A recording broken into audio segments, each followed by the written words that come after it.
Hey guys, welcome. This is Moose on Fire, and this is my first Diablo 3 video. This will probably be the first game that I even talk about on my YouTube channel. As you know, it's a new YouTube channel, and it's basically following me and my kind of gaming quest to become a better gamer and to meet more people in the gaming community as well, and just share my love for games with you guys. So in Diablo 3 I play a wizard, and here he is. I really need to improve my banner, but that can wait. So I'm currently on Act 2 of Inferno. I know most of the videos that come out are like, oh, I've already completed Inferno, I face rolled it or whatever. For me, I'm finding it really difficult, and I'm ready to admit that, but I'm enjoying it a lot.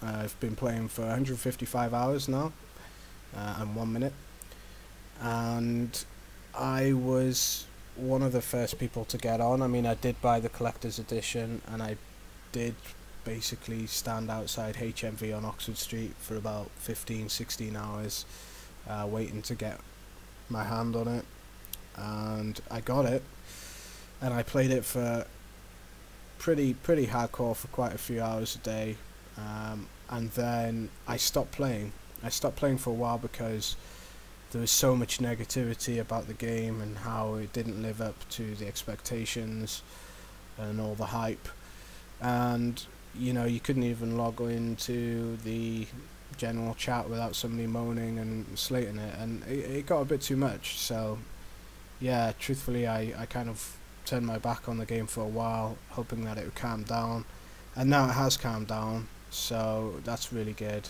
and I'm back and I've carried on playing it. So the quest that I'm currently stuck on is Blood and Sand, and in one of the caves it's ridiculous. Like the Inferno packs that are in there was really getting to me. I haven't tried it since the patch has been released. I've been farming Act 1, so I will be trying that, and I'll let you guys know how that goes, guys and gals.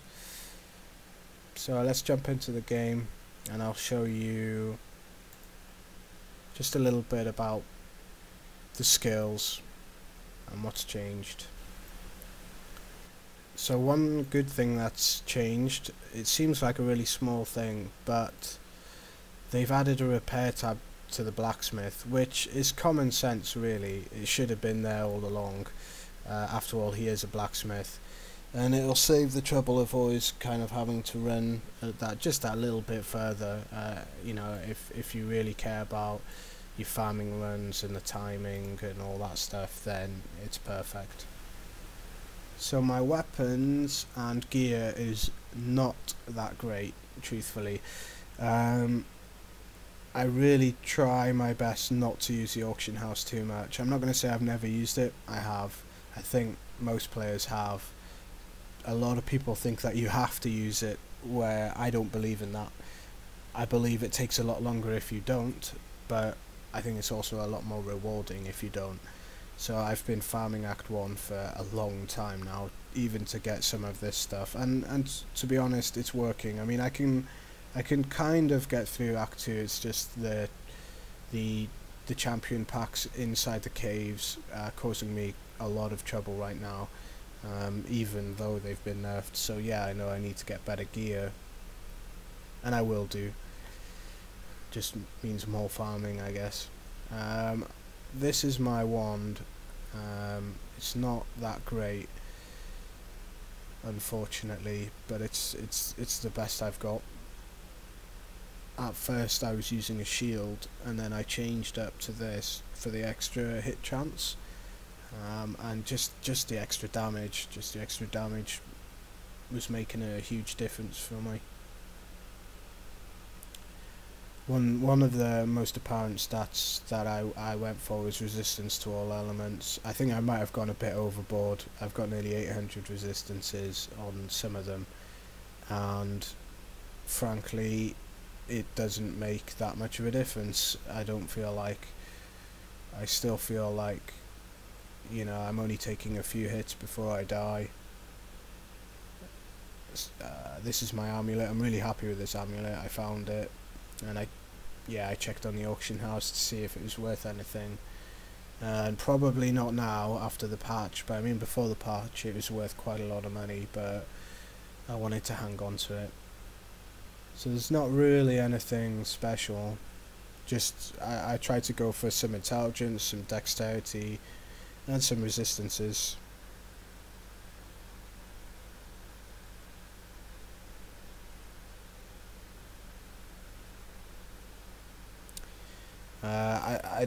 I always try and get some dexterity. I don't know why, but I really like having around a 20% chance of dodge. It's got me out of a lot of trouble, and I really need it, I think. So my resistances, some of them are around the 700 mark, some of them are nearly around the 800 mark, which is really good. Although sometimes I don't feel like it does anything. But yeah. My golden magic find's really low. It's always really low. I don't really bother swapping it out. I think I'm too lazy to keep swapping and changing all my gear and going through Whimsyshire and, you know, making sure there's no enemies and then going and swapping all the gear and stuff. I mean, I have my magic find gear here. Where is it? Here. So I've got all my magic find gear. Just, yeah, I never use it, truthfully. There's the new system for level 60s as well, which they've brought in. It's Paragon leveling. There's 100 levels for you to get through a game, and as you can see here, so to get level 1 in the Paragon is 7.2 million experience. Now, Blizzard did say that the more difficult the enemy, the more experience you get. So, you know, if you're running Act 3 or Act 4 Inferno, that's where the experience is at. It's kind of common sense, really. And if you wanted to go all out, you know, I think one thing which is going to rocket in price is definitely helmets with sockets, because of the gem. The gem's also going to skyrocket in price. The which one is it? Yep, the so the rubies, they're going to skyrocket in price, I think, as well. You can get, even just with a flawless square ruby, you get 19% extra bonus of experience, which is pretty good.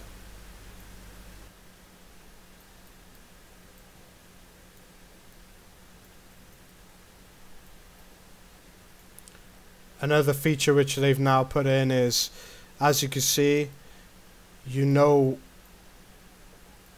where the mortars are going to go.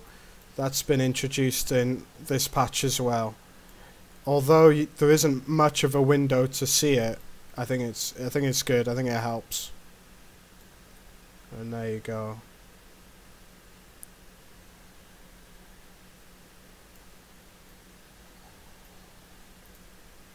Sneaked up on me there. So we found an elite here, and just using Arcane Orb, which is so powerful, alongside the improved Arcane Hydra,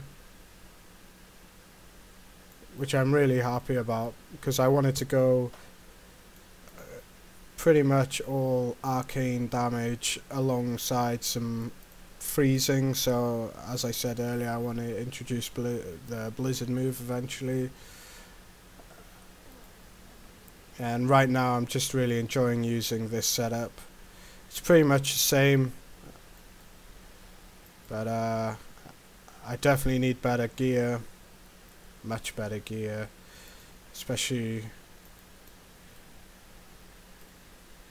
going in to Act 2.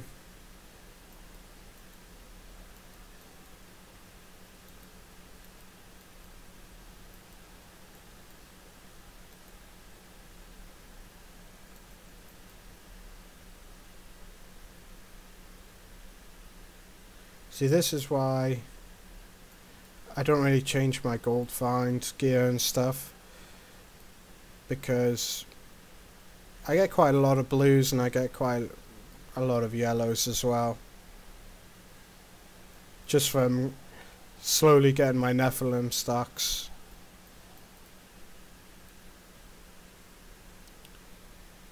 And the gold find gear that I the magic and gold find gear that I currently have, sorry, doesn't really get me through these enemies, because at the time I literally bought it for just the magic find. I was farming the spot on Act 4 right at the end,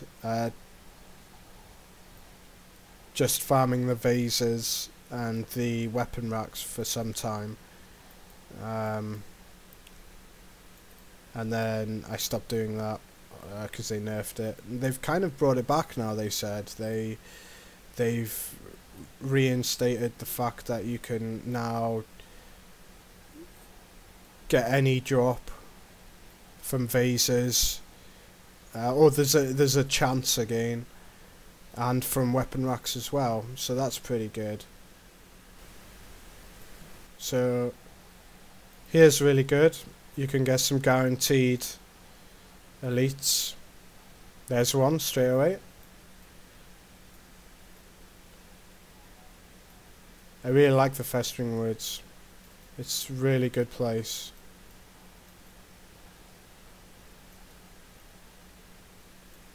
To quickly grab some elite packs. Here's another one.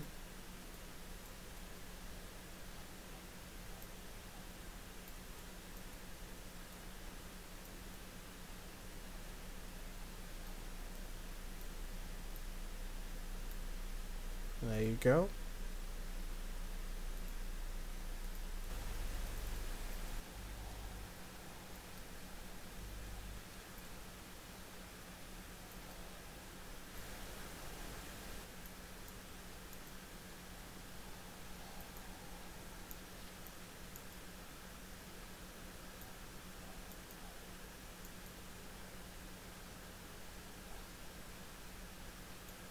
There you go. And another one.